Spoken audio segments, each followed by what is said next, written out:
The tents are back up tonight at the border. Customs and Border Protection opened 2 new tent facilities in Texas today. It's to deal with the surging number of migrants crossing the border. Our border reporter, Oscar Margain, takes us inside the tent city in Donna tonight. I hope it's enough. I hope it's enough. I don't know. After months sounding the alarm about the saturation of Border Patrol processing centers, CBP officials got the space they say they so desperately needed. Our average number of apprehensions is 1,200 individuals a day. So we really needed to have this 40,000 square foot facility, which will hold 500 individuals.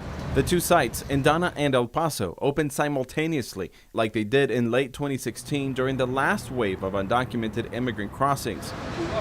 Both tents come at a combined price tag of $37 million to operate for 4 months, with the option to keep them open longer.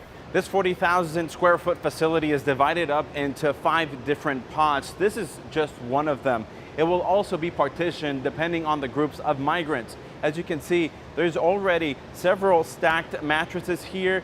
Each one of these pods will also have security on site 24/7. But unlike the last time the tents went up, these sites won't have chain link enclosures, or what's been referred to as cages.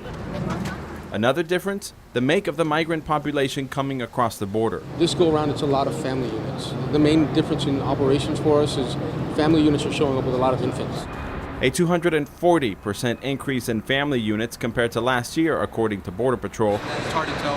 Assistant Chief of the sector, Ramiro Garza, says his processing centers are close to 2,000 people over capacity. So I'm worried that apprehensions are going to keep going up. In Donna, on the Texas-Mexico border, I'm Oscar Margain reporting.